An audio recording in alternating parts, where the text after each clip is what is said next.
Boa noite a todos. Meu nome é Célia, coordenadora técnica de políticas públicas e eventos aqui do Conselho Regional de Psicologia do Paraná. Iniciamos mais uma quarta-feira no CRP. Mês de outubro, vamos falar da clínica nos serviços de saúde mental. E hoje tem um extenso tema da psicologia clínica, a psicoterapia, aconselhamento e plantão psicológico, do hospital psiquiátrico ao serviço territorial e a psiquiatria e suas interfaces com a psicologia. Na verdade, todas essas questões vão ser aí abordadas pelo psicólogo Adriano Furtado Holanda, psicólogo André Luiz Wendel e psiquiatra João Orlando Ribeiro Gonçalves Filho. Nossos três convidados de formações diferentes, em termos de experiência aí de trabalho relacionado à psicologia, em caminhos trilhados de maneiras diferentes.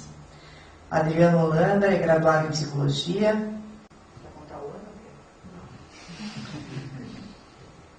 com mestrado em psicologia clínica pela Universidade de Brasília, doutorado em psicologia pela PUC de Campinas, professor adjunto e orientador de mestrado da Universidade Federal do Paraná, editor-chefe da Fenomenologia. Vou pedir para você me ajudar. Fenomenológico Estética. Muito obrigada. Revista da Abordagem Gestáltica e editor associado da Revista Interação em Psicologia da Universidade Federal do Paraná, membro colaborador do Círculo Latino-Americano de Fenomenologia, membro da diretoria da Sociedade Brasileira de Psicologia Fenomenológica. Tem experiência na área de psicologia, com ênfase em psicologia clínica e epistemologia da psicologia, atuando principalmente nos seguintes temas: fenomenologia, fenomenologia husserliana, psicoterapia, abordagens fenomenológicas e existenciais, psicologia da religião, história da psicologia e pesquisa fenomenológica. O psicólogo André Luiz Wendel, graduado pela Universidade Federal do Paraná, atua na rede de atenção psicossocial, cursou residência integrada em saúde, modalidade de saúde mental coletiva, da Escola de Saúde Pública do Rio Grande do Sul. Atualmente é psicólogo no CAPS 3, Boqueirão de Curitiba, e conselheiro do CRP 08. Na atualíssima gestão, é Tempo de Diálogo, que começou agora, no dia 27 de setembro, à noite. As decisões da tarde não lhe pertencem, né? São as decisões a partir do sábado. Até 2016 estão aí à frente da gestão deste conselho. E o psiquiatra João Orlando Ribeiro Gonçalves Filho é formado pela faculdade... Não, FEMIG, Fundação Hospitalar do Estado de Minas Gerais, FEMIG-MG. O pessoal coloca a sigla quando é de outro estado, então daí não. A gente tem hábito de falar com sigla, né? Nem aqui no conselho, né? Os crepópios, não sei o que, a gente se perde. Então, psiquiatra formado pela FEMIG, experiência clínica em CAPS 1, CAPS 2, CAPS AD, Infância e Adolescência, de 2010 a 2013. Psiquiatra da Coordenação de Atenção Psicossocial, Departamento de Saúde Mental da Prefeitura Municipal de Curitiba, de julho de 2013 para cá, né? Então, vou convidar os três para compor a mesa, sendo que o primeiro a fazer a exposição será o psicólogo Adriano, seguido dos demais. Bem, boa noite. Obrigado pelo convite, pela oportunidade de estar aqui novamente. Em primeiro lugar, não só agradecer o convite, como dar os parabéns à nova gestão, à novíssima gestão, desejar a maior sorte do mundo, vocês vão precisar. Muito trabalho que eu sei, e dizer que estamos aí, na hora que precisar, estamos à disposição para a gente poder trabalhar junto, e realmente temos bastante expectativa com a nova gestão, que seja uma nova gestação de um novo momento para a nossa categoria e para nossas discussões enquanto categoria na área de saúde, né? E acho que a temática, essa monstruosidade dessa temática proposta, né, que eu inicialmente achei que tinha sido a ideia da Célia, depois eu achei que era a ideia do Guilherme, né, esse tema, assim, um tanto quanto monstruoso, de repente é bom para poder provocar algumas discussões.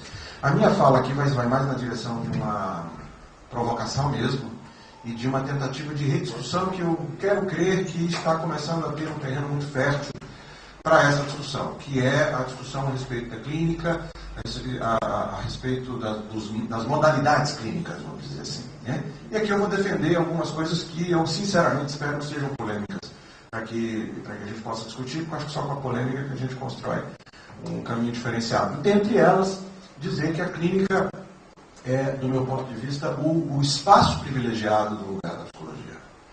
Por isso eu estaria defendendo, espero aqui estar tentando dar uma ideia disso, de que a clínica precisa ser urgentemente requestionada e rediscutida, e a minha fala vai na direção de defender a ideia de que toda a psicologia deve ser entendida como uma psicologia clínica. Vou tentar ver se eu consigo dialogar com vocês nessa direção. Essa discussão é uma discussão, vamos dizer, não recente, é uma discussão que já vem de algum tempo, especificamente da época que eu também trabalhava junto ao Sistema Conselhos, na época da discussão sobre as práticas de psicoterapias, e aí daí a minha proposição de fazer uma reflexão sobre o campo da clínica e das psicoterapias, com o subtítulo do esquecimento aos desafios contemporâneos, tentando trabalhar com a ideia de que a gente deixou de lado uma discussão muito importante e acabou, então, criando um contexto atual que é repleto de novos desafios. Primeira questão que eu quero trazer para vocês é uma suposta oposição que existe no imaginário da profissão e no imaginário até mesmo da população, que faz uma oposição, e isso os documentos oficiais, infelizmente, verificam essa oposição, entre psicologia clínica e psicoterapia. Como se fossem duas coisas, dois campos separados, que pressupõem em si dois campos estruturados, definidos, né, que na verdade não tem, e que não poderiam se confundir. Então eu estou botando uma ponto de interrogação. Será que a gente pode falar em termos de oposição? Né? Esse é um questionamento bastante inicial. A história da psicoterapia, propriamente dita, é uma história antiquíssima. É uma história que remonta ao magnetismo animal de Mesmer, o famoso mesmerismo, que passa por contextos diversos de formação e estruturação da profissão, e também atravessa a constituição da psicologia científica. Com isso, se a gente pegar a ideia da psicologia científica com a ideia do magnetismo animal, com a ideia da psicoterapia, a gente já vai ter um vislumbre de como que a problemática se construiu e por que eu estou afirmando aqui que houve um esquecimento da discussão. Porque houve, sim, uma certa refração da temática. Uma outra questão bastante interessante e polêmica que eu gosto de tocar na ferida é que, dada essa oposição entre clínica e psicoterapia, faz-se necessário se criar um novo contexto para se trabalhar em outros campos, como, por exemplo, o nosso diálogo hoje, no campo da saúde mental. Muitos de nós aqui, muitos de vocês devem ter ouvido falar, devem ter dito, devem ter repetido, devem ter lido, devem ter percebido em documentos oficiais uma máxima, digamos assim, um tanto quanto brutal, do tipo, no campo da saúde mental não se faz psicoterapia. Como se psicoterapia fosse um campo constituído apenas numa determinada estrutura de setting, em 4 paredes fechadinhas, bonitinhos, com horário marcado, com tempo indefinido, etc. e tal. Estou botando novamente um ponto de interrogação. Será que eu posso falar nessa oposição? Né? E já que eu não posso fazer psicoterapia num campo do social, na comunidade, no campo da saúde, no hospital, o que é que eu faço? Aí eu crio uma nova referência que, no contexto da saúde mental, ganhou o nome de clínica psicossocial, que eu, sinceramente, não sei o que é do ponto de vista da definição, da mesma forma que eu também não sei o que é do ponto de vista da definição, contexto psicoterápico, contexto clínico. Então, a minha ideia, por esse ponto de interrogação, é a gente se perguntar o seguinte: nós questionamos o campo da clínica ou nós simplesmente reificamos certos lugares pré-estabelecidos, que são profundamente ideológicos, e repetimos esse modelo como se esse modelo estratificado representasse a totalidade do fazer do psicólogo nos seus diversos contextos de atuação. Né? E aí chamar a atenção para o fato de que um dos grandes problemas que a gente tem implica no fato de nós não conhecermos as pesquisas na área clínica e nas psicoterapias e não fazermos pesquisa na área das psicoterapias e na área clínica, o que deixa a nossa discussão num ponto bastante complicado, né? Então, dentro desse escopo, ficam algumas perguntas, como qual é o lugar do meu fazer, qual é o lugar que eu ocupo, qual é o lugar que ocupa uma psicoterapia. Vou só fazer um parênteses, eu me recuso a considerar a impossibilidade e inviabilidade de um fazer psicoterápico no contexto de saúde pública, por exemplo. É irreal, né? Na medida em que a gente entende o campo da psicoterapia como um campo privilegiado de uma escuta, de um acolhimento, de um cuidado, né? E de um diálogo com um sujeito em sofrimento, né? Então há um espaço que pode ser definido, de um contexto que pode ser definido, né? Mas que também não está delimitado. Com isso, a gente tem uma situação bastante curiosa. Vocês podem ver que eu estou botando muita coisa entre aspas, como a ideia do campo das psicoterapias, porque quando você fala em psicoterapia, eu duvido aqui que qualquer um de nós aqui no campo da psicologia não tenha no seu imaginário a ideia de que a psicoterapia é um campo do psicólogo, que é um campo privilegiado do psicólogo, e a gente sabe, por definição estatística, que mais de 80% dos psicoterapeutas brasileiros são psicólogos. Quer dizer, é um campo em tese, do psicólogo. E aí a minha pergunta é, que campo é esse? Esse é um campo complexo, é um campo que reúne modos de compreensão mais diversos, modos de atuação mais diversos, é um campo que hoje a tradição histórica mostra que transcende a profissionalidade do psicólogo, ou seja, a gente hoje tem que encarar que o psicoterapeuta tem uma diversidade profissional muito significativa e relevante, diga-se de passagem, e nos leva a discutir temas como relação sujeito-objeto, como modos de ser, né? Tudo isso tem a ver com um processo de construção da psicologia brasileira, que é um processo específico, longo, complexo, e que desde o início da sua construção teve a presença marcante e presente e constante do que vai ser considerado hoje, vai ser conhecido hoje como prática psicoterápica, né? Mesmo assim, o que é curioso, novos campos, que nem sempre são novos campos, né, foram sendo abertos, novas áreas, que nem sempre foram novas áreas, foram sendo abertas. A história da psicologia mostra que muitos dos campos que hoje a gente define como campos recentes de constituição do fazer profissional são, na verdade, campos históricos de ocupação do psicólogo desde o início da sua constituição enquanto disciplina, não estou falando aqui de profissão, né? Façamos aqui uma diferenciação entre a profissão de 62 e a disciplina psicológica, que é bem anterior, né? E muitos desses caminhos que foram construídos e que eu diria são responsáveis por o que eu estou chamando de um esquecimento paradoxal, tem a ver com uma certa politização de discursos que fazem uma segmentação do fazer do psicólogo, né?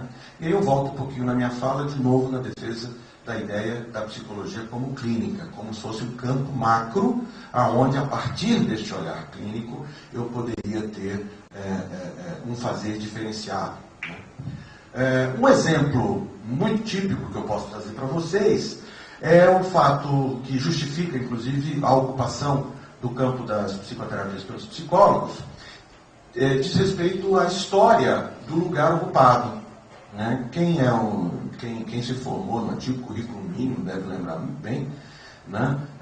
Por isso que é bom não falar a data que a gente se formou, mas quem se formou no currículo mínimo deve ter passado por algumas disciplinas onde a palavra aconselhamento psicológico era uma tônica, né?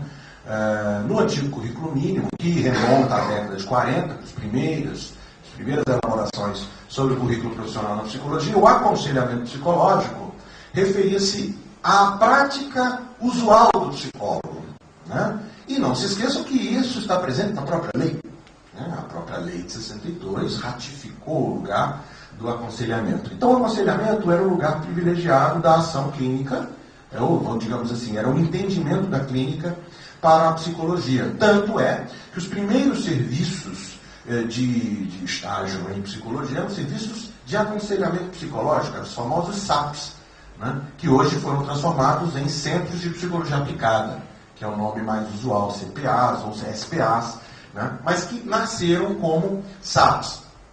Paulatinamente isso vai progredindo até desembocar no que vai ser chamado de campos das psicoterapias. E aí aconteceu uma coisa muito curiosa, a gente abandonou o aconselhamento, né? Quem é das antigas vai lembrar que o aconselhamento tinha uma disciplina, depois ela foi agregada a outra disciplina, e aí de repente a gente passou a ter a famosa TEAP, né? Técnicas de exame e aconselhamento psicológico, onde o aconselhamento ficou praticamente identificado com a prática da entrevista psicológica, né? Só um parênteses curioso, estava discutindo com alguns colegas outro dia sobre currículo, a gente vai ter que fazer um ajuste curricular agora na universidade, e lembrei de falar para eles, pois é, antigamente a gente tinha uma disciplina de entrevista psicológica, que era inclusive uma disciplina genérica para ser utilizada em todos os contextos profissionais, porque servia para fazer entrevista clínica, entrevista de trabalho, entrevista diagnóstica, entrevista em educação, e nos mais diversos, e simplesmente hoje nós saímos da graduação sem jamais saber o que é e o que significa fazer uma entrevista. Né? Isso é um exemplo de como houve essa depauperação do nosso fazer, né? Em prol de outras questões que eu diria são irrefletidas. Né? E aí nós temos um paradoxo na nossa constituição da profissão. Nós temos uma categoria que aumentou exponencialmente, nós temos uma imensa ampliação de ocupações de espaços, os profissionais os mais diversos, nós temos uma diversificação de ações profissionais e, curiosamente, uma redução dos espaços de interlocução e de discussão, seja dentro do currículo, seja entre profissões, coisa que a gente tinha muito mais tempo, muito mais condições de fazer antigamente do que hoje. Né? E no Brasil, como eu estava trazendo do ponto de vista histórico, a prática clínica e, basicamente, a ideia da prática psicoterápica está presente desde os anos 20, quando da constituição dos primeiros laboratórios de psicologia experimental no Brasil, aqui especificamente falando do segundo laboratório de psicologia experimental do Brasil, que é o laboratório de Engenho de Dentro, no Rio de Janeiro. Né? Esse laboratório ele tinha uma especificidade, ele funcionava como uma instituição. Eu quero marcar algumas palavras para vocês, aproveitando que nós temos um médico para dialogar. É uma instituição que funcionava como auxiliar para o médico, que era auxiliar das necessidades sociais e práticas, mas que também se constituía como núcleo de pesquisas científicas e como centro didático de formação. Portanto, a gente poderia dizer, para a formação profissional do psicólogo, que esse laboratório foi o primeiro exemplo de formação profissional na psicologia brasileira. Né? E desde o início, né, embora ainda ligada à psiquiatria, a prática clínica e a prática psicoterápica estavam constituídas até ali. Só para vocês terem uma ideia, aqui eu tenho as falas do Oswaldo Guimarães, quando ele fazia a exposição de motivos da constituição do laboratório de Engenho de Dentro, está citado no texto do Antônio Lopes Pena, 98, mas é um texto de 1920, onde ele diz que o psicólogo é auxiliar indispensável e um valioso colaborador do médico. Com isso eu quero chamar a atenção de vocês para um dado muito curioso, qual seja, que a constituição do campo clínico e do campo psicoterapêutico para os psicólogos foi uma concessão médica. Foi uma delimitação dos médicos de ocupação de um espaço que não era de interesse dos médicos, embora conste na legislação médica, no decreto 20931 de 32, que a primazia da prática psicoterapêutica e a privatização da prática psicoterapêutica, por lei, é do médico. Né? Quer dizer, nós temos um campo, no mínimo curioso, na prática clínica brasileira, onde, por lei, o médico está autorizado, quem exerce é o psicólogo, que foi, na verdade, autorizado, entre aspas, pela medicina, né, e que ocupou o grande espaço, né, a ponto de ter gerado um grande conflito na constituição da nossa lei, como vocês podem ver, que constituíram vários vetos. Né? Se você puxar na internet a Lei 4.119, ela é super divertida, porque ela tem vários artigos que escritos assim, vetado, vetado, vetado, vetado, vetado, vetado. Esse vetado, vetado, vetado, vetado, vetado, em grandíssima parte, diz respeito ao veto que a categoria médica fez em 62, dizendo, não, isso já é da nossa lei, vocês não têm que se meter nisso. Dentre elas, a palavra psicoterapia, que não consta na nossa lei, mas que por acaso são 80% dos psicoterapeutas são psicólogos, não consta na nossa lei, por veto da classe médica, aonde colocaram na nossa lei de 62, o que marca uma legislação bastante curiosa, né? Acho que é um dos poucos casos de legislação caduca, que já nasce caduca, né? Deve ser que nem aquele filme do cara que nasce e vai em velho, vai ficando novo, deve ser.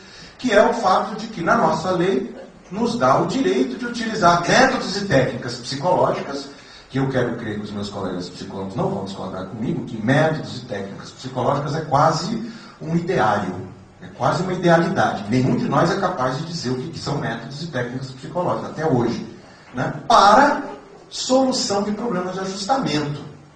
Né? Isso é fantástico, porque, na verdade, o que a lei nos permitiu foi fazer aconselhamento e o que se chamava, na década de 60, de entrevista psicológica.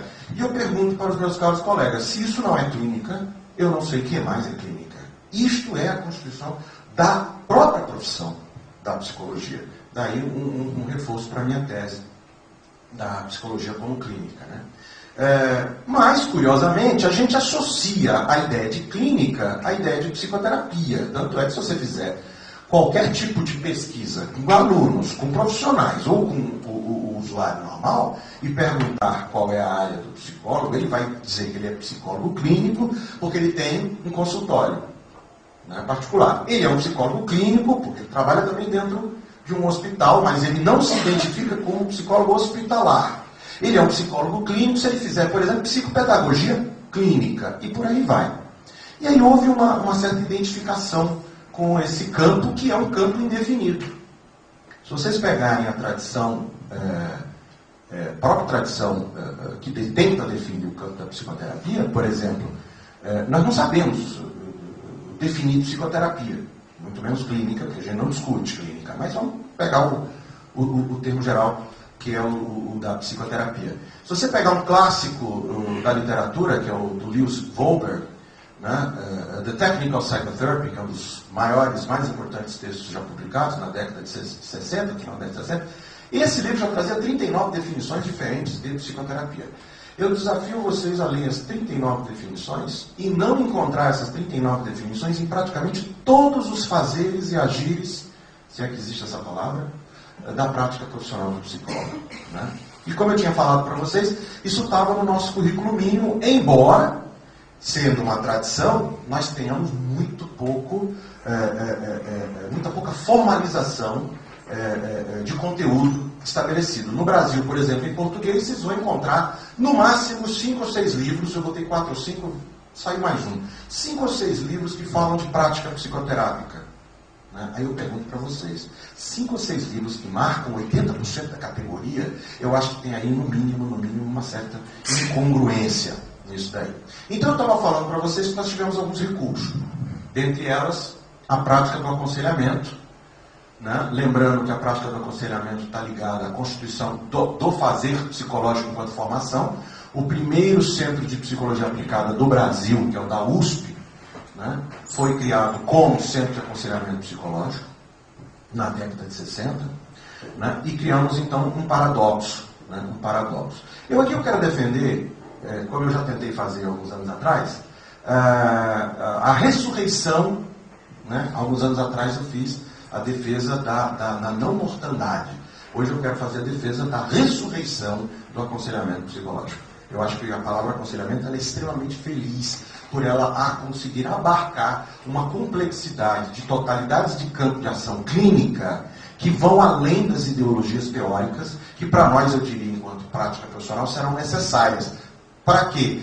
Para eu poder, daqui a pouco, utilizar num CAPS, utilizar numa estratégia de saúde da família, numa comunidade de periferia ou não, num grupo de crianças com necessidades especiais ou não, e assim sucessivamente. Espero tentar voltar lá, né? Eu vou pular aqui algumas coisas. Com isso, o que me parece que é central, quando a gente define ou tenta discutir clínica, é que a gente não discute certas nuances necessárias quanto ao nosso objeto de ação. Né? E aí, para a clínica psicológica, por exemplo, né, invariavelmente, quando você pensa clínica, você pensa em intervenções em determinadas variações comportamentais que hoje estão na leitura tradicional vinculada à ideia de transtornos ou vinculada a ideias de patologias ou de saúde e doença. Né? Então, na verdade, a gente não discute como que a gente vai se apropriar disso. E aqui eu fiz questão de sublinhar a palavra intervenção, para chamar a atenção de como que a gente confunde o campo clínico, como este campo da escuta privilegiada, do acolhimento, do cuidado, com uma instrumentalização, com uma ação direta, né? Como se fosse uma ação técnica, que eventualmente criasse ou constituísse uma mudança, que essa mudança que fosse o responsável pelo existir do psicólogo, o que me parece que não é. Então, o que é que nós temos? Nós temos um conjunto de representações da prática psicoterápica que está associado à prática clínica, né? E aí, de novo, eu chamo a atenção para o fato de que eu só não chamo de psicoterapia quando alguma dimensão social me impõe a necessidade de fazer essa distinção. Então, eu estou aqui dizendo que o psicoterapeuta é clínico, que normalmente o clínico é psicoterapeuta também, e mais quando eu vou para o campo da saúde pública, para o campo da saúde mental, parece que eu estou sendo criminalizado pelo fato de usar a palavra psicoterapia, porque ela fica identificada com uma certa lógica de fazer burguês, capitalista, com horário marcado, que não atende ao social, que não atende à comunidade, como se o sofrimento humano pudesse ser capitalizado, né? É como se eu só posso sofrer nesse determinado contexto, né? Mas aquele sofrimento do pai de uma pessoa, de um filho que está sendo internado, eu escuto esse pai como? Se eu não escuto ele como escuta clínica, exatamente como eu escutaria no meu consultório particular, se ela pudesse pagar, eu não sei efetivamente aquilo que eu estou me referindo, aqui que nós estamos referindo enquanto fala de psicoterapia. Com isso, o que é que acontece? As psicoterapias ganham uma diversidade de representações, ganham caminhos ideológicos os mais diversos. É muito comum, nas imensa maioria, eu vou chutar alto, né? Posso falar da minha experiência, mas eu vou chutar alto. É muito comum o aluno de psicologia entrar no curso de psicologia e, por volta do seu segundo ano, já ter previamente definido qual é a sua linha teórica, a qual ele vai se ater firmemente, com bandeiras, até o final da sua vida, negando e querendo matar xiitamente o próximo, que não é tão próximo, porque é de outra ideologia, né? Então eu posso ser um sagrado seguidor da igreja da psicanálise transversal e ser veemente contra e não dialogar de maneira nenhuma com o meu colega que é um membro da sagrada igreja da transversalidade behaviorista, né? Quer dizer, como se nós não fizéssemos parte do mesmo campo de saber, do mesmo campo de fazer e do mesmo campo de atuação, né? Então isso é muito comum. É isso que eu estou chamando de caminhos ideológicos, né? É isso que eu estou chamando de caráter confessional da prática clínica. Volto à minha questão fundamental. Eu não discuto clínica, eu discuto confessionalidade, eu discuto ideologia, eu discuto dogma. Então, se nós conseguirmos juntos ler os seminários sagrados produzidos pela sapiência rogeriana, nós seremos partícipes da mesma igreja. Se nós não conseguirmos ler isso, nós seremos de outra esfera. Parece história de ET, né? Isso cria um problema sério quanto à própria validade do campo clínico. Ou seja, uma internalização da sua cientificidade. Ou seja, só é válido o que estiver dentro da Sagrada Palavra. Fora dessa Sagrada Palavra não existe validade, né? Há critérios que são dados intrinsecamente. O campo da verdade clínica é dado ou por uma palavra sagrada que já foi dada, ou por uma referência ao grande pai, e aqui eu estou me referindo especificamente e não metaforicamente ao primeiro grande livro do Jacques Lévy Moreno, criador do psicodrama, As Palavras do Pai. É uma metáfora muito interessante para a constituição de um campo clínico importantíssimo como o psicodrama. E um caráter de endogenia muito importante no campo das psicoterapias, no campo clínico.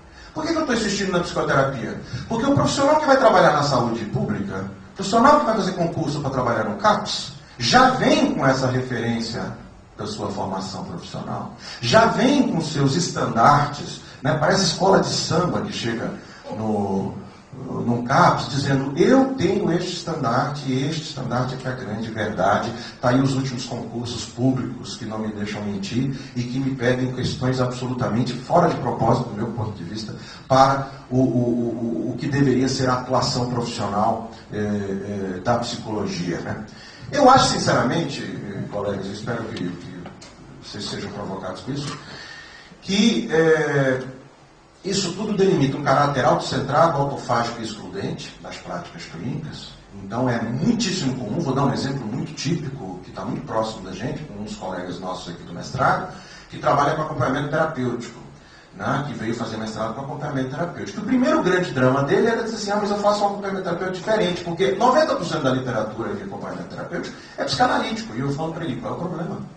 Não há problema nenhum de ter essa literatura. O problema é quando esta literatura diz que só há este modo de se fazer e se pensar no acompanhamento terapêutico. Aí é que é outra coisa. Eu não tinha percebido isso. Ok, então vamos sair desse caráter autofágico. Vamos criar uma universalidade que seja necessária. E aí eu acho que boa parte da culpa disso tudo acontecer é nossa. De uma outra cisão que se construiu ao longo dos anos na psicologia brasileira, de forma, do meu ponto de vista, perniciosa. Eu espero que realmente as novas gestões, tanto do regional quanto do federal, mudem isso, que criaram uma sectarização absurda entre academia e profissão. Né? Uma forma, mas não faz. Né? Eu escuto isso muito na universidade pública. Eu sou educador, eu não formo profissional, não faço psicologia. Na minha cabeça não entra nenhuma. Não entra. Eu dar supervisão em clínica e dizer que eu não sou clínico, eu sou educador. Não há separação. Né? A outra faz. Né? Quer dizer, a profissão faz, a profissão age, mas a profissão não produz. Ela não pensa, ela não cria e não publica. Né? Tudo bem, eu até entendo que boa parte das pessoas não tem nem tempo para fazer isso, mas pensa, cria e só deveria botar isso no papel para publicar. Isso aí é outro departamento. Uma faz, a outra pesquisa, a outra pensa e a outra age. Meu Deus do céu, se isso não é esquizofrenia, eu não sei. E aí alguns dados bem interessantes sobre a clínica de pesquisa, talvez ajude vocês, para a gente pensar junto a relação entre o profissional, entre o seu fazer. Né? Por exemplo, nós criamos no Brasil, e infelizmente isso é genérico em outros cantos do país, do mundo, uma relação entre o profissional e o seu saber que se esgota em alguma formação específica. Normalmente, ou é a graduação, ou é a especialização. Ou seja, o sujeito se forma, o sujeito se especializa, no máximo, né? Alguns ainda vão procurar mestrado, né? Na esperança de que o mestrado seja um lugar privilegiado de saber, que os ensine a fazer pesquisa, a produzir conhecimento. Também é uma ilusão, gente. Mas, enfim, vamos continuar pensando que é mais importante. Eu me formo e eu me basto no que eu me formo. Né? Isso, infelizmente, é a tônica. Acho que alguma coisa já mudou, mas na minha época que eu me formei era muito comum a gente procurar os cursos de formação, os cursos de especialização, para dizer que não estou tendo plus. Né? O plus é a reificação dogmática no lugar que eu vou ocupar. Eu falo isso de cadeira porque eu também já fui dogmata. Né? E aí a pergunta que se faz é: nunca mais se pensa o fazer? Quer dizer que o sujeito tem 20 anos, né? O André de repente está lá 20 anos trabalhando na saúde mental e ele não pensa o fazer dele? Ele é um robô que replica? Não, ele não faz isso. Ele não faz isso. Ele pode até pensar que não pensa, mas ele pensa, ele cria, ele recria, ele inventa, ele reinventa o seu próprio fazer. Né? Isso é muito importante para se manter esse dinamismo das práticas e para escapar da armadilha do confessional. E um outro caso muito importante: a gente praticamente não lê pesquisa. Né? É ilusão. Meu aluno de graduação não lê pesquisa, como quem dirá o meu profissional colega. Mas vamos a alguns dados de pesquisa que eu acho que são bastante interessantes. Sobre as práticas clínicas e psicoterapêuticas. Psicoterapia funciona. Funciona. Isso aí todo mundo tem certeza que funciona. Agora, qualquer um de nós, em sã consciência, que disser aqui, em público, gravado, via satélite, para o Brasil inteiro, que disser que sabe como e por que as psicoterapias funcionam, está mentindo. É um mentiroso, é um ideólogo. Não sabe o que funciona. A gente sabe que alguma coisa funciona e a gente tem bons indícios do funcionamento da clínica. Né? Por exemplo, a gente sabe que 80% das pessoas em psicoterapia melhora em relação ao não tratamento. Portanto, eu tenho no mínimo 20%, entre 20% e 40% de pessoas que fazem psicoterapia que não melhoram. Algumas pioram. Né? Esse é um dado que ninguém fala. Isso nos leva a pensar que falar ajuda. Ora, o campo clínico é constituído no campo do acolhimento que, na imensa maioria das nossas práticas, é perpassado pela linguagem. Então, falar ajuda em qualquer contexto. 50% das pessoas em psicoterapia mudam significativamente após 21 sessões. Para alcançar 75% são necessários mais 50 sessões. E a pergunta que fica, e os outros 50% que não melhoram em 20 sessões? Eu paguei 20, 30, 40 sessões e não melhorei absolutamente nada na minha vida. Será que eu penso nessas questões? Por exemplo, quantos trabalhos meus colegas aqui conhecem que falam de fracasso em psicoterapia? Ou, quantos de nós falamos dos nossos fracassos? Né? Quanto que eu errei? Eu falo assim, olha, gente, eu tive um cliente que eu fiz uma besteira da vida. Nunca faça isso. A gente não fala isso, né? A gente não costuma falar isso.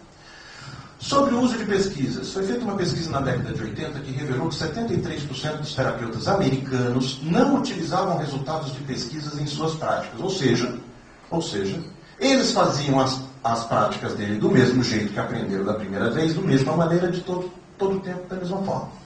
Né? Com a lógica de que o maior conhecimento adviria com a experiência. As pesquisas em meta-análise são bastante interessantes para vocês verificarem outros dados. Né? Esse é um dado realizado numa meta-análise em 2006, está publicado em português, que diz o seguinte, que 40% dos resultados atribuídos a melhoras na relação paciente-terapeuta estão relacionados, na verdade, a fatores de fora da terapia. Ou seja, motivação para mudança, capacidade cognitiva e interpessoalidade. Né? Eu tinha um colega eu fazia doutorado, um colega que morava comigo fazia mestrado, que virava para mim, ele era de outra área de avaliação, e ele perguntava para mim, que ele nunca entendia o pessoal da clínica, o pessoal da psicoterapia, que ficava 3, 4, 5 anos fazendo terapia, para que ele fazia isso? Né? E ele perguntava assim para mim, Adriano, se em 3 anos o sujeito não melhorar, aí depois eu parei e falei, faz sentido, né? Se em 3 anos, eu estou 3 anos, é praticamente uma filiação, né? Você está 3, 4, 5, 10 anos com uma pessoa, isso é filho. Isso não é mais relação terapeuta-paciente, isso aí é adoção. Né? E ele me chamou a atenção, realmente a gente não para questionar uma série de coisas na prática clínica. Né? Como isso que me mostra que 40% dos dados atribuídos à melhora diz respeito a fatores de fora da terapia. 30% são os fatores comuns. Ou seja, 30% você encontra em qualquer boa relação, em qualquer boa terapia. 15% são efeitos placebo. Outro dia eu ouvi de uma colega uma fala muito interessante, advinda de um curso de medicina, quando foi questionado seu professor de medicina com respeito a uma, não me lembro agora qual era a patologia, mas ela levantou a mãozinha muito simpaticamente, perguntou para o professor assim, professor, eu li aqui no livro que o senhor me deu como referência, que dentre as terapêuticas, para esta coisa que o senhor está dando aula agora, existem as terapias, as psicoterapias e mais alguma coisa. Aí o professor imediatamente retrucou a medicina e falou assim, não há comprovação científica para as psicoterapias. Psicoterapia é igual a placebo. O que eu me senti profundamente ofendido em relação ao placebo. Né? Porque eu acho que essa pessoa não sabe das pesquisas sobre placebo, por exemplo, e não sabe da eficácia do placebo, né? Que está em taxa acima de 60%. Então é uma ofensa científica. Né? Não estou defendendo a categoria dos psicoterapeutas. Estou defendendo o placebo. Né? 15% são placebo. E 15% do que funciona na clínica são referentes a técnicas específicas. Ora, se isso tiver o mínimo de verdade, né, no campo da saúde pública, no campo da saúde mental, eu tenho que conversar com o assistente social para saber como é que ele trabalha e saber o que ele faz bem feito que funciona. Eu preciso trabalhar com o TO para perguntar para ele o que ele faz bem feito que funciona. Eu preciso perguntar para o médico psiquiatra o que ele faz bem feito que vincula bem com determinado paciente que adere ao tratamento de uma forma bastante significativa. Eu tenho que conversar com o enfermeiro, eu tenho que conversar com a agente comunitário de saúde, eu tenho que sair do meu lugar. Essa que é a conclusão mais óbvia que eu chego quando eu chego nessas questões. E aí, para a gente encerrar, está na hora de encerrar? Alguns dados interessantes de outras pesquisas que já é um movimento já muito forte, que tem ganhado muita produção nos últimos anos dos Estados Unidos, que é a Single Session Therapy. O que é a Single Session Therapy? Sessão única, uma sessãozinha só, uma sessão só. Né? Isso me chamou a atenção, porque eu trabalhei durante muito tempo no plantão psicológico, e aí fui procurar algumas pesquisas. Eu estou citando o nome de Moshe Talmon, que fez algumas pesquisas, dentre elas um estudo com 200 pacientes, e ele foi perguntar para esses pacientes por que eles não voltaram à segunda sessão. E a gente imagina que não voltou para a segunda sessão. Eu ensinava assim, quando eu dava aula de TPT, né? TPT na minha época, né? Que cuidado, a primeira sessão é muito significativa, você vai criar um vínculo, essa entidade esotérica chamada vínculo, que a gente não sabe o que é, mas que vai criar. E você vai criar isso na primeira sessão, é muito importante você ter o acolhimento inicial. A gente ensinava as pessoas a atender telefone, quando um cliente marcava a sessão, por causa do vínculo muito importante, da coisa toda. E aí a gente ensinava que se o paciente não voltou para a segunda sessão, porque, convenhamos, é uma coisa absolutamente lícita e honesta, né? Não fui com a tua cara. Por que eu vou voltar? Não é? Por isso que eu costumo dizer, quem foi aluno meu de supervisão sabe que eu repito isso, né? Terapeuta que nem beijo na boca. Se você deu o primeiro e foi bom, você pode dar o segundo. Se não foi bom, meu filho, você vai ter dor de cabeça, você não atende celular, você vai deixar tocar, mas você não vai voltar. Né? E a gente ensinava isso como se isso fosse uma grande regra básica, única. Né? E, para surpresa, o Moshe Talmon descobre que 78% das pessoas que não voltaram para a segunda sessão chegaram a dizer para ele singelamente: não, eu estava plenamente satisfeito na minha demanda com uma sessão só. Uma sessão foi mais do que suficiente. E uma sessão é mais do que suficiente em muitos serviços de atenção à saúde, em qualquer contexto que nós tivermos, para você fazer um bom acolhimento e um bom cuidado com as pessoas. Né? Esses dados são plenamente compatíveis com uma série de aplicações clínicas diversas, dentre elas do plantão psicológico, que, para quem não conhece, é uma modalidade de atendimento clínico que se propõe a fazer uma totalização de atenção em, no máximo, 3 sessões. Então eu tenho até 3 sessões. É tão difícil trabalhar com plantão psicológico que quando a gente coloca o aluno para trabalhar com plantão psicológico e diz no máximo, e ele estica o máximo, né? Então o máximo é sempre 3. Ele nunca consegue parar em uma. Né? E a gente repensar a possibilidade de você ter um diálogo verdadeiro, concreto e intenso em uma só sessão.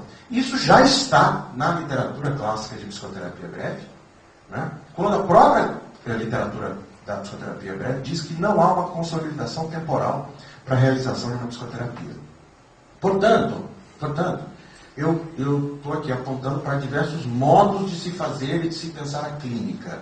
Estou aqui defendendo a ideia da clínica como esse lugar privilegiado da escuta, lugar privilegiado do acolhimento, como lugar da psicologia. E aí a gente tem uma diversidade imensa de modalidades, de exemplos, de atenção clínica, de qualidade, de competência, que eu acho que o psicólogo poderia ser, em termos de potencialidade, é o profissional com maior potencialidade, capacidade potencial para poder exercer essas práticas, como é o caso do aconselhamento terapêutico, da terapia ocupacional, da terapia comunitária, do acompanhamento terapêutico, do plantão psicológico, né, da sessão única e uma infinidade de outras modalidades que eu tenho certeza absoluta que podem ser a qualquer momento, sem levar em consideração as práticas grupais, que podem ser associadas aos mais diversos contextos da clínica em saúde mental, por exemplo, que é um campo extremamente vasto e que tem como característica, diria eu,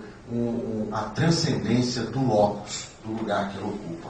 Né? Então, aqui eu queria, na verdade, provocar que a gente repensasse a clínica, que a gente repensasse o campo clínico nos nossos fazeres, para tentar ver se a gente consegue ampliar com qualidade o nosso espaço de atuação e possivelmente recuperar o diálogo entre nós, profissionais da prática. É mais ou menos isso que eu queria passar para vocês. Obrigado pela paciência.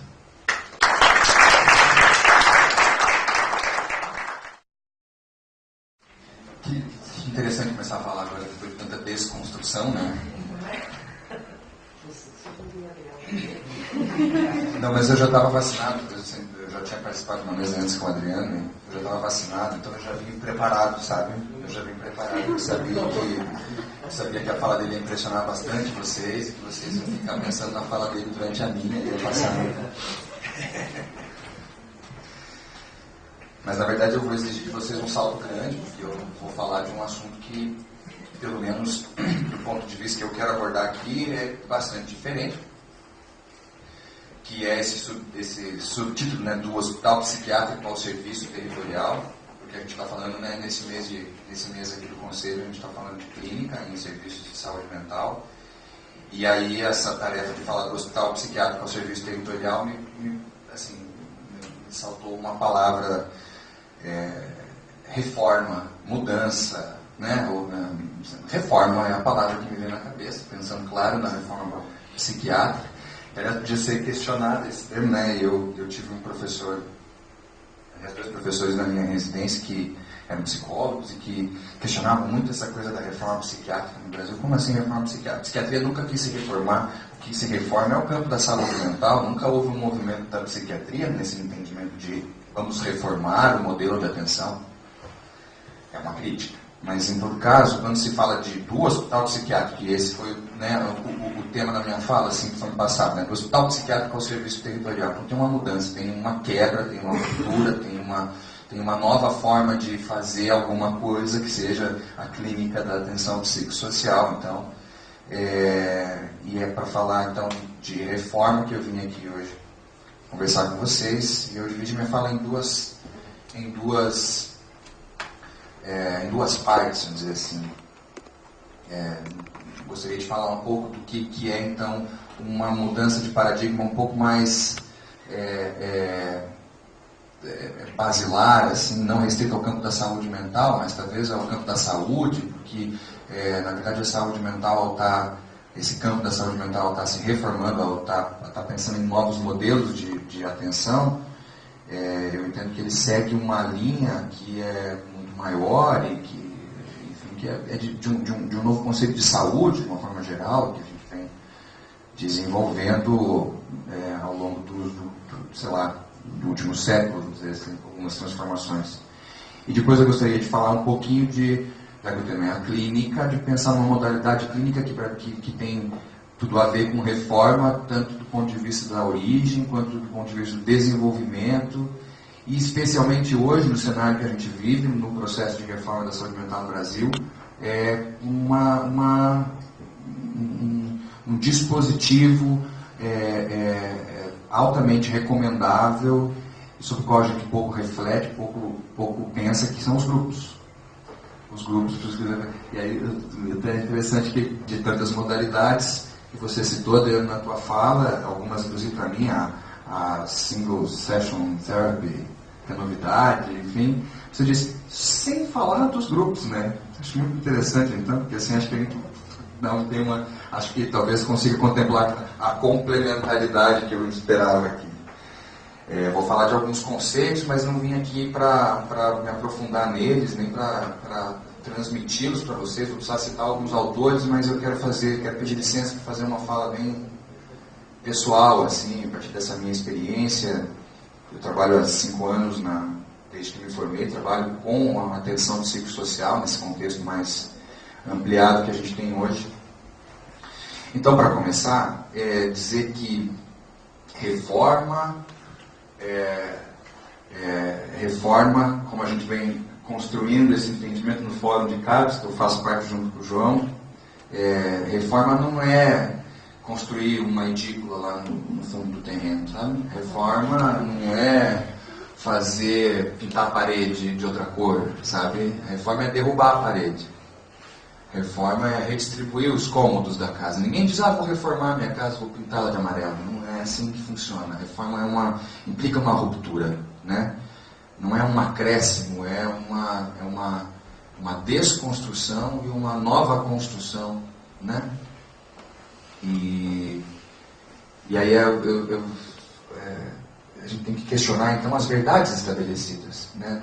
Pensando nisso que a gente está falando, transformando, trazendo essa metáfora para a nossa atuação. Reformar é questionar as verdades estabelecidas, não acrescentar novas técnicas, novos posicionamentos, não criar novos dispositivos, simplesmente isso não reforma. Isso não se pode entender como uma reforma, a criação de dispositivos supostamente de base territorial, mas que tem uma atuação complementar ao hospital psiquiátrico, né? O Basaglia fez uma crítica bem interessante, em 1960, ele falou assim, então, hoje os dados epidemiológicos mostram que 1% da população mundial tem esquizofrenia. E aí, a partir desse conceito da suspensão russeriana e tal, que ele diz assim, então se 1% da população mundial é esquizofrênica, por que nos manicômios só tem pobre? Isso é reforma. Isso é questionar, isso é indagar uma verdade estabelecida. Isso não é dizer, isso não é pensar como que a gente faz para agora, dentro deste lugar, com esses pobres que sofrem de esquizofrenia, como é que a gente faz para ajudá-los, o quanto mais, o quanto melhor possível. Não. Aqui tem um dado que eu quero dizer, assim, que é reforma, né? É uma ruptura. E sair do hospital psiquiátrico para ir para serviços de base territorial tem a ver com reconhecer que o processo de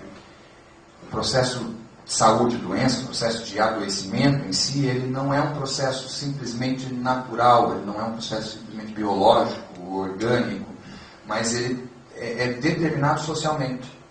E entender então que reconhecer que a saúde ou a doença, se é possível fazer uma distinção clara entre isso, assim, né, sem cair em conceituações, assim, reconhecer que que tem determinação social nesse processo, isso é fundamental para todo o campo, se isso é fundamental para todo o campo da saúde, que dirá para o campo da saúde mental, que surge, né, a psiquiatria, se eu estou correto, a psiquiatria surge como a primeira especialidade médica, assim. Né? Eu ouvi isso do psiquiatra Edmar Oliveira, que veio fazer uma capacitação aqui para a Secretaria Municipal de Saúde, inclusive aqui nesse mesmo auditório, e ele contou essa história, assim, que justamente por escapar do campo do orgânico, do biológico,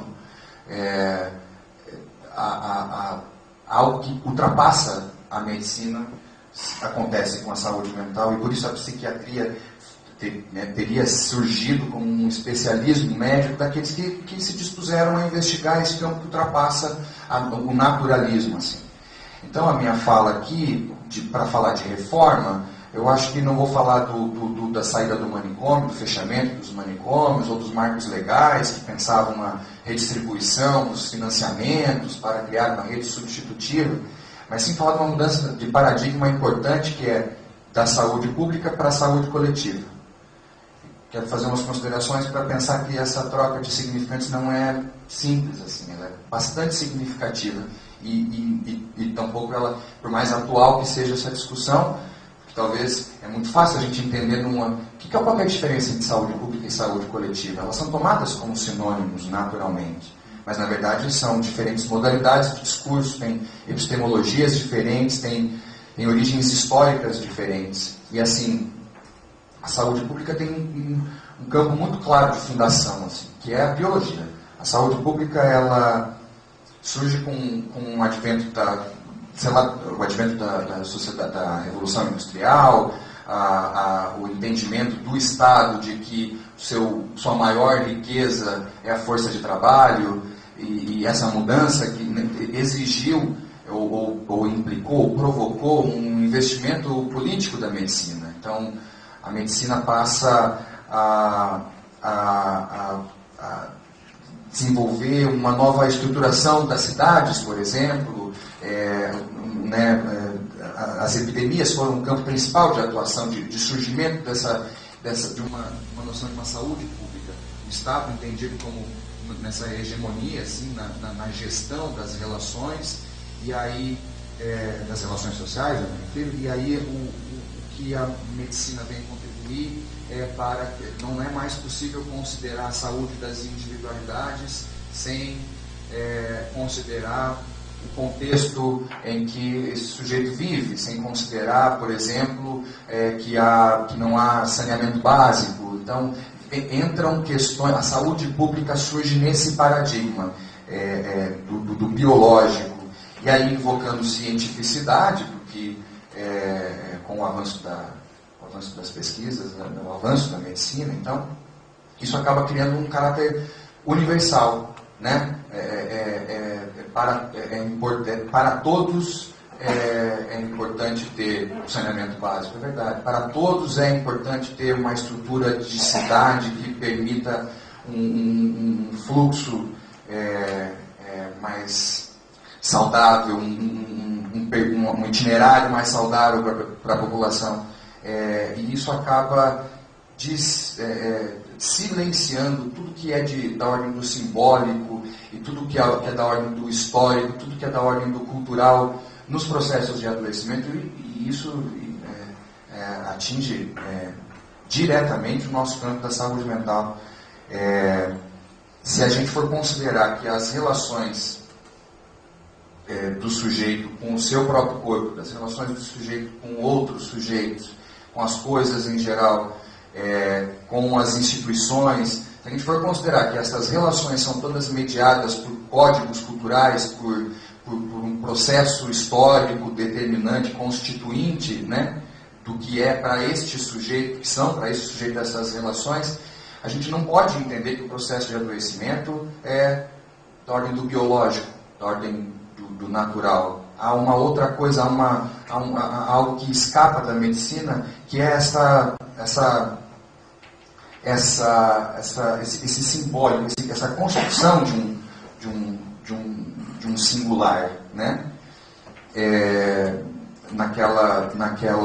Nessa capacitação em que o Edmar teve aqui, ele dizia assim, nunca se viu um cachorro, um cavalo, ele falou com os animais, nenhum animal enlouquece. Todo organismo pode pegar um vírus, pode pegar uma bactéria, pode contrair, pode ter um processo de doença, mas a loucura ela tem algo especificamente da cultura. Tem algo que ultrapassa o corpo. E há uma crítica sistemática dessa noção de saúde pública, dessa noção de universalismo das intervenções, dessa noção de naturalismo dos processos de adoecimento, é que surge a saúde coletiva. E surge o entendimento, a produção teórica da saúde coletiva surge com a entrada das ciências humanas no campo da saúde. Isso se dá no começo do século passado. Crítica sistemática a esse modelo que não considera a epidemiologia, que não considera as diferenças loco-regionais, que não considera as diferenças culturais, problematizar o que é normal, o que é anormal.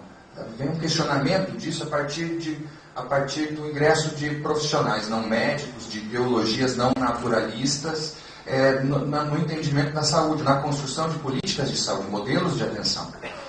Porque nessa construção do que é normal, do que é anormal, implica isso está implicado uma moralidade, tem uma implicação de valores nisso, sabe? E isso é especificamente humano. Né? Tem um exemplo que é muito claro disso, assim, para mim. Eu ouvi na Conferência Nacional de Saúde Mental, em 2010, um usuário que foi usuário de serviços de saúde mental lá no Amazonas e que hoje é coordenador de CAPS lá, que é o Settenberg. E ele conta da história dele, assim, que ele quando era jovem, teve diagnosticado um surto psicótico, foi internado, né? Ele na cidade, em Manaus, foi internado no manicômio que existia lá. E ele tinha família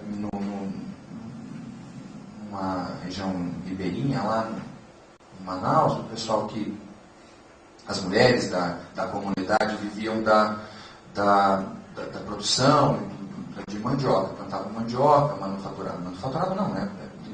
Vendiam, comercializavam mandioca. E aí ele diz assim, né? A mesma família no mesmo estado, mas ele morava, ele diz isso para falar, ele morava na cidade, ela morava lá na comunidade ribeirinha, lá no Amazonas. Daí, quando ele saiu do hospital, ele voltou para casa e ele precisava comer de colher. Né? Pessoal, ele tem que comer de colher, ele não pode pegar faca na mão porque é perigoso, ele pode ser violento, ele é esquizofrênico. E a prima dele lá no interior teve a infelicidade de entrar na água depois do pôr do sol, ela estava menstruada e a mãe d'água puniu ela. Então ela teve o surto e ficava lá, falando sozinha, descascando mandioca, não é? O dia inteiro descascando mandioca lá com uma faca desse tamanho, assim. E essa diferença, assim, fala de uma outra coisa, né? Problematiza uma outra, que acho que aí a gente ao retirar ao trocar o público pelo coletivo, a gente considera uma produção de uma singularidade, a gente necessariamente reporta essa construção dessa singularidade a um contexto maior e relativo a cada são diferentes realidades, aquilo que se aplica na cidade não se aplica no interior, aquilo que se aplica no Rio Grande do Sul não se aplica no Rio Grande do Norte e assim por diante. O que principalmente caracteriza então a saúde coletiva, nesse sentido, é o reconhecimento das diferenças. É reconhecer que há diferenças nos modos de adoecimento e, portanto, vai haver diferenças nos modelos de atenção em saúde para cada contexto. E a marca fundamental disso é a multidisciplinaridade. A gente trabalha necessariamente com colegas de outras formações, quando a gente trabalha hoje no campo da saúde mental, para reconhecer, para valorizar e para poder abordar de uma forma mais completa, de uma forma respeitando essa integralidade que é base do nosso sistema de saúde, porque precisamos ter várias visões mesmo sobre esse mesmo sujeito, várias visões para encontrar esses diferentes determinantes do que seja o seu processo de adoecimento e pensar a partir daí numa abordagem. De uma forma geral, então, ao invés de a gente pensar como na saúde pública, de a gente pensar nesse adoecimento do corpo, nesse biológico, quando a gente fala de sair, por exemplo, então no campo da saúde mental, de sair do hospital psiquiátrico para serviços de base territorial, a gente está implicado com as relações entre o que seja a natureza e o que é a cultura. Né? É nesse campo que a gente opera essa transformação, essa passagem do registro da saúde pública para um registro da saúde coletiva. E aí a gente vai pensar então em outros dispositivos que não o hospital psiquiátrico para atuar com as pessoas em sofrimento psíquico. Eu disse que não é necessariamente criar novos dispositivos o que faz uma reforma, e eu acho que o entendimento claro disso é se a gente for interpretar a Lei 10.216 de 2001, que cria lá prevê o fim dos hospitais, e daí fala da criação de outros dispositivos, e lista lá o Hospital Dia, o CAPS, o ambulatório, e outros, né? Mas assim, é meu entendimento muito comum, que eu escuto cotidianamente tanto de usuários, né, de pessoas que estão há muito tempo, inclusive, em tratamento, e também escuto de muitos colegas e tal, é assim, eu comecei meu tratamento sendo internado, fiquei internado tantos meses, aí depois eu fui para o Hospital Dia, aí depois eu fui para o CAPS, e aí agora eu estou aqui, eu trabalho no CAPS, né? Então eu estou aqui agora para pedir a minha alta, eu quero ir para o ambulatório, porque eu estou melhor, então eu quero ir para o próximo passo. Né? Veja como isso não implica nenhuma mudança de paradigma, e a gente está falando de uma rede estabelecida, aliás, a rede que se estabeleceu até agora, né? No Brasil de uma forma geral, mas aqui em Curitiba a gente pode dizer que, de fato, né, há uma complementaridade entre esses dispositivos, há uma linearidade, inclusive, quase um projeto terapêutico singular que a gente né? Não, projeto terapêutico singular é uma coisa bem antes, não dá para usar essa palavra nesse contexto, senão dá confusão. Mas assim, que não implica nenhuma reforma. Se for pensar simplesmente na construção de novos dispositivos, aqui não há nenhum ataque ao que é a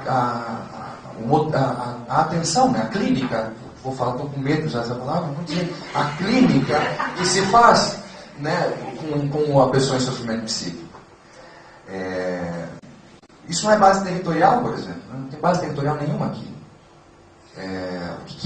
O que é ter um dispositivo de saúde mental, os níveis mais complexos de assistência no SUS, tem muito a aprender com a atenção primária. Também não foi desde sempre de base territorial. É necessário fazer um bom resgate disso, quando da construção da 80-80, enfim, e da estratégia de saúde na família. Trabalhar com base territorial é trabalhar no locus onde se produz esta subjetividade independente. Aqui não estamos falando de processo de adoecimento, a gente está falando de formação de subjetividade, porque a gente está entendendo então que há um código linguístico, uma tradição linguística, uma tradição cultural que é determinante do que seja esse processo de adoecimento. Então, trabalhar em território é trabalhar com aquelas questões específicas daquela população. Ali se utiliza mercúrio para trabalhar na água, para a extração do ouro. Então, ali vai ter questões específicas de saúde para serem abordadas.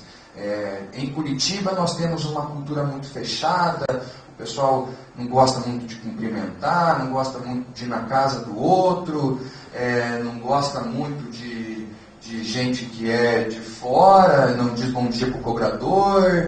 E aí, o que isso repercute na saúde mental da população? Como é que isso se apresenta? Trabalhar em território é isso. É bem complexo, é muito mais difícil. Era mais fácil, sabe, pensar assim que vamos isolá-lo aqui, né, o louco, vamos botar aqui dentro dessa sala. Se ele se bater, a gente prende. E se ele não se bater, se ele conseguir conversar, a gente conversa. Senão a gente examina, puxa, aplica, paga, e aí a gente vai aprendendo com isso. Mas a situação, né, outra, exige outro tipo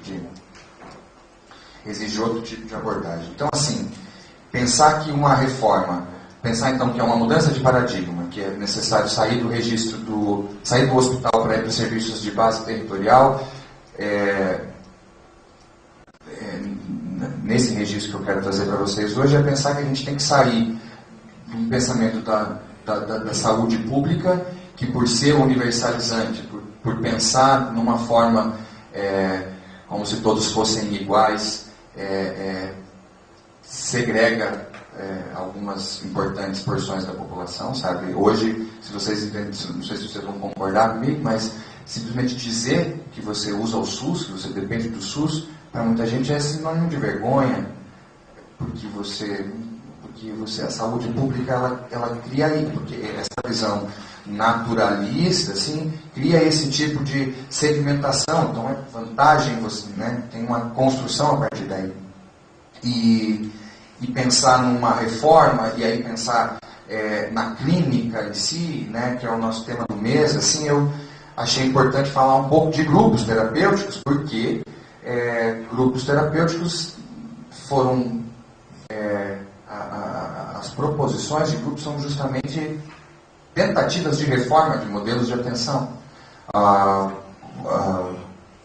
Também, grupo é uma coisa, é uma demanda muito comum do psicólogo, né? Eu fui num dos campos de estágio da minha residência, foi num centro POP, que é um dispositivo de média complexidade do SUAS. E aí era a primeira vez que uma equipe de saúde ia trabalhar dentro do dispositivo do SUAS, desta complexidade, lá no município de Porto Alegre. E éramos uma enfermeira, 2 psicólogos e um assistente social. Fomos trabalhar lá. E aí, quando a gente chegou, a gente que era da psicologia, a primeira coisa que perguntaram para a gente, que grupos vocês vão fazer? Peraí, quem que é o nosso usuário, qual que é a necessidade dele? Vamos pensar se grupo é uma modalidade interessante, mas é uma modalidade interessante. Ela surge justamente de um movimento de reforma. O Sean Vivier, que desenvolveu os grupos operativos lá, trabalhava num manicômio de mulheres em Buenos Aires. Foi lá dentro que ele começou a pensar nessa um desenvolvimento técnico. O Moreno trabalhou em prisões, trabalhou em manicômios, desenvolveu ali muitas das técnicas dele. Também de modelos de atenção às comunidades terapêuticas, lá na Inglaterra, a terapia institucional, do Tosquelet, a psiquiatria de setor, do Bonafé, na França, modelos de atenção ao louco, de forma que visavam uma reforma do que se tinha dentro da forma única de cuidado ao louco, que era o manicômio até então. E hoje a gente tem houve um boom de grupos numa época aqui no Brasil. Tem a Regiane Benevides Barros fala de um modismo na década de 70, de 80, na época de ditadura, talvez como uma resposta até a esse momento complicado da política no Brasil, mas de lá para cá, grupos se tornaram coisa para saúde pública, né? Coisa para atender mais gente com menos custo.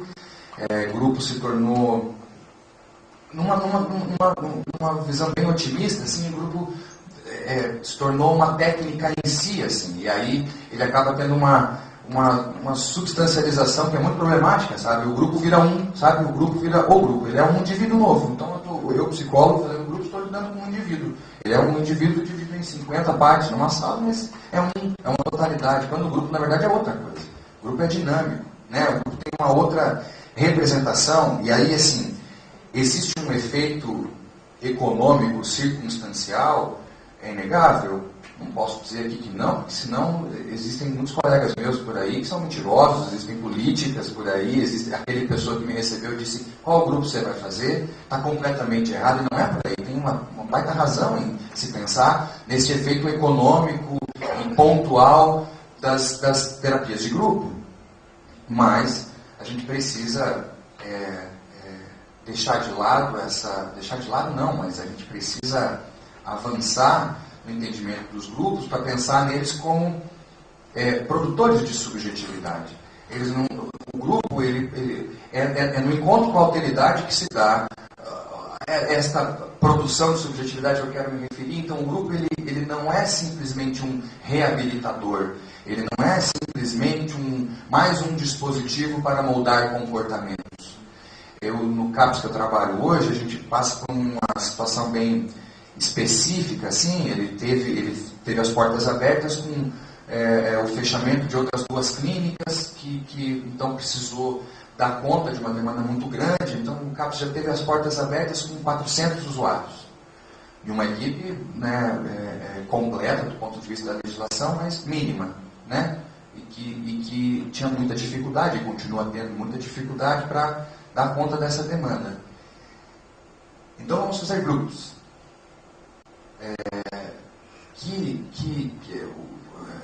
O pensamento, a ideia de fazer grupos incomodou, quando a gente expôs isso, incomodou especialmente os colegas psicólogos que pensaram assim: como é que você vai fazer um grupo terapêutico com 30 pessoas?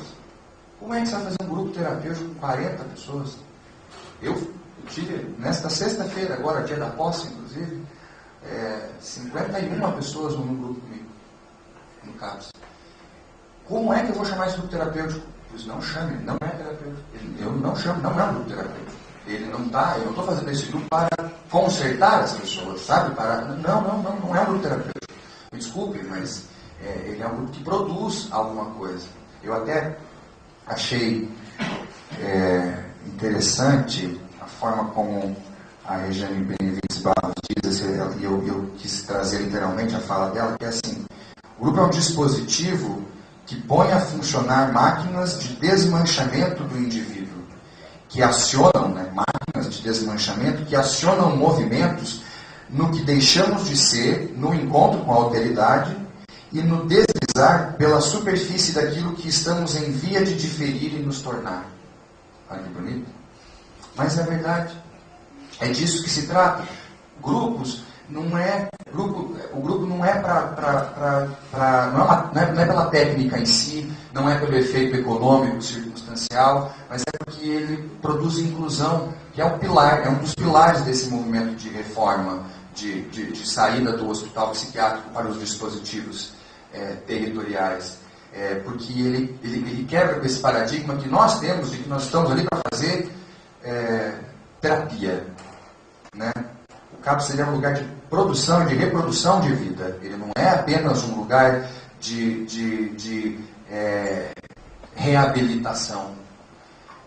Então ele extrapola muito, ele passa muito da clínica. O CAPS ele tem que ser um dispositivo que extrapole a clínica. Por isso a gente fala da clínica ampliada, porque a gente fala do sair da clínica, do sair dos muros do CAPS, né, como a gente vem falando, porque ele é mais do que terapêutico, ele é um dispositivo de inclusão, e por isso ele é de base territorial. E aí, assim, alguns exemplos, e aí pensar em promoção de saúde, pensar em cuidado, pensar em vínculo, pensar no leito do CAPS 3, que esse é o dispositivo que substitui definitivamente o hospital psiquiátrico. Não há nada que um hospital psiquiátrico ofereça que um CAPS 3 que funcione com base territorial não possa oferecer de muito melhor qualidade. Não há. E alguns vários exemplos que me ocorreram quando estava pensando na fala, são alguns exemplos de alguns usuários lá do CAPS. É um CAPS 3, é um CAPS que tem leito, é um CAPS que funciona, que está buscando desenvolver estabelecer uma parceria e trabalhar a partir das demandas do território que ele está inserido. Isso, acho que passei na fala aqui, vou deixar para o debate alguns exemplos. Só queria terminar com uma frase do Benedetto que diz assim: internar o paciente no hospital psiquiátrico é prendê-lo e nos libertar. Cuidá-lo num CAPS é soltá-lo e nos prendermos a ele. E é isso.